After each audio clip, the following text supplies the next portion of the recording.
दोस्तों, महाभारत दुनिया का सबसे बड़ा महाकाव्य ग्रंथ है, जिसे भारत का सबसे ऐतिहासिक और दार्शनिक ग्रंथ माना जाता है। हिंदुओं के इस प्रमुख काव्य ग्रंथ को हिंदू धर्म में पंचम वेद माना जाता है। महर्षि वेदव्यास ने समस्त वर्णों के साथ महाभारत ग्रंथ की रचना की थी।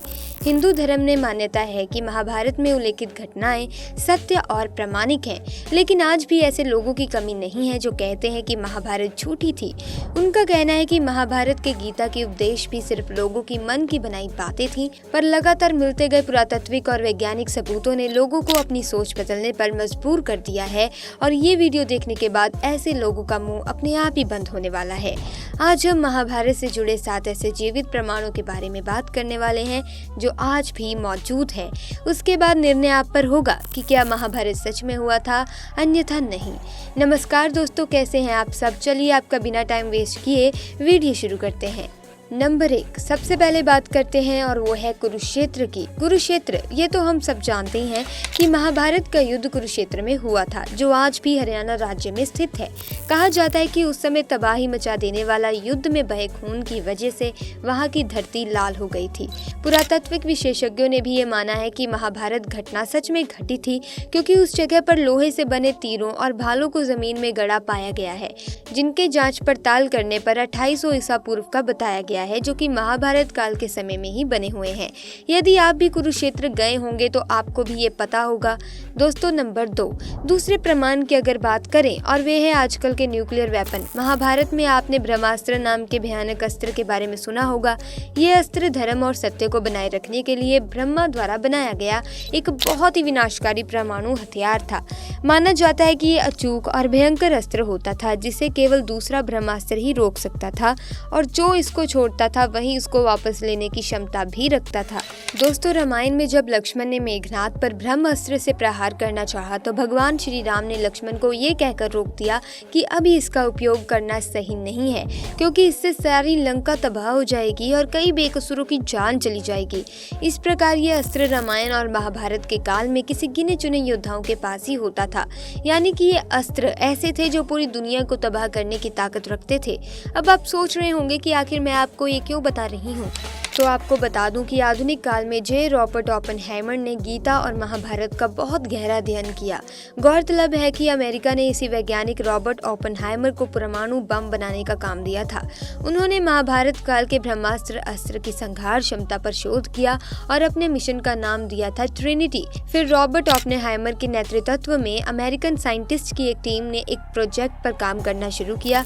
16 जुलाई 1945 को इसका पहला परीक्षण किया गया और धमाके का परिणाम कुछ वैसा ही था जैसा पौराणिक ग्रंथों में ब्रह्मास्त्र के बारे में बताया गया।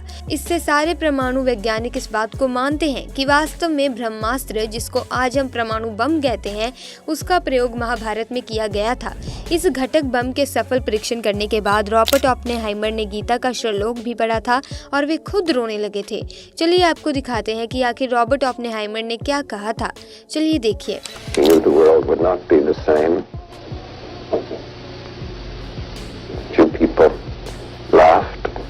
देखिए, इस तरीके से वैज्ञानिक भी महाभारत और गीता पर विश्वास करते हैं, लेकिन हमारे देश के कुछ धार्मिक विरोधी लोग हमारे इन महान इतिहास और धर्म युद्ध को एकमात्र कहानी मानते हैं। दोस्तों, नंबर 3, अब आते हैं तीसरे प्रमाण पर और वो है अंग देश का प्रमाण।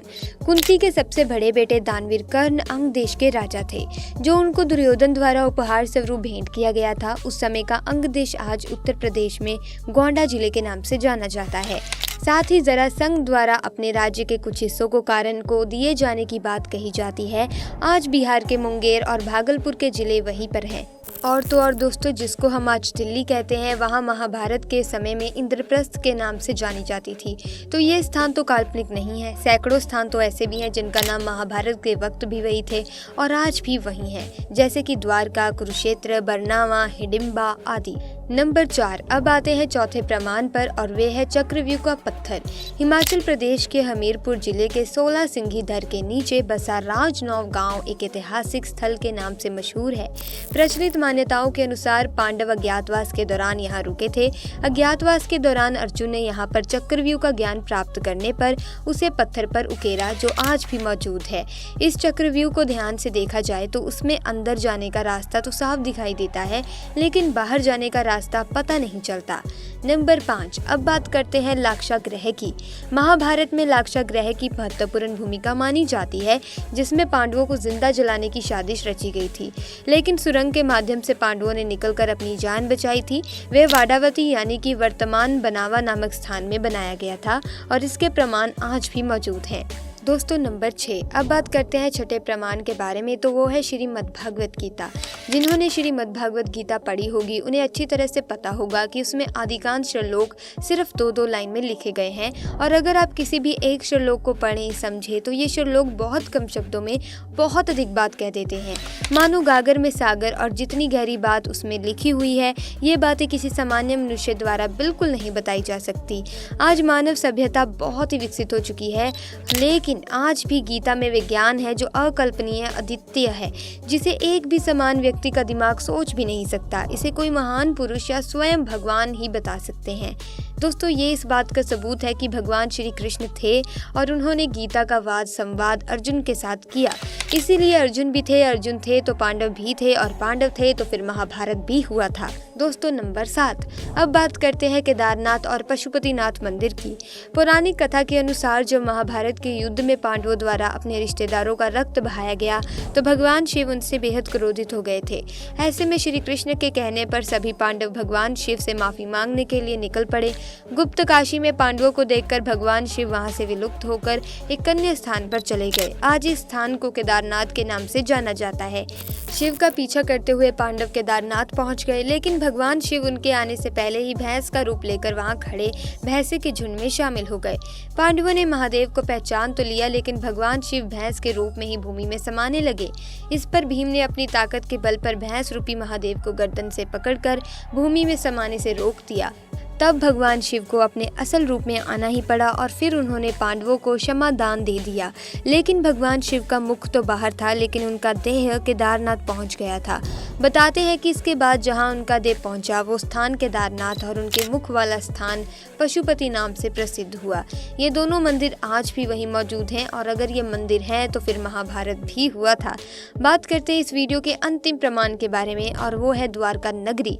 इस बात से तो हम सभी परिचित हैं कि भगवान श्री कृष्ण द्वारका के राजा थे, और महाभारत में इस बात का उल्लेख मिलता है कि ये नगरी जलमग्न हो गई थी। पुरातत्व विभाग को गुजरात के पास समुद्र के नीचे एक पुराना शहर मिला, और इसके प्रमाणों से पता चलता है कि ये वही द्वारका नगरी है जिसका उल्लेख महाभारत में किया गया था। समुद्र में मिले अवशेष से ये साबित होता है कि द्वारका कोई काल्पनिक शहर नहीं था, बल्कि एक वास्तविक शहर था। तो दोस्तों महाभारत से जुड़ी ये बातें आपको कैसी लगी और आप क्या सोचते हैं इसके बारे में, हमें कमेंट करके ज़रूर बताइएगा। और ऐसी ही इन्फॉर्मेटिव जानकारी सबसे पहले पाने के लिए अभी हमारे चैनल को सब्सक्राइब करें, वीडियो को शेयर करें, लाइक करें। आपका बहुत बहुत धन्यवाद।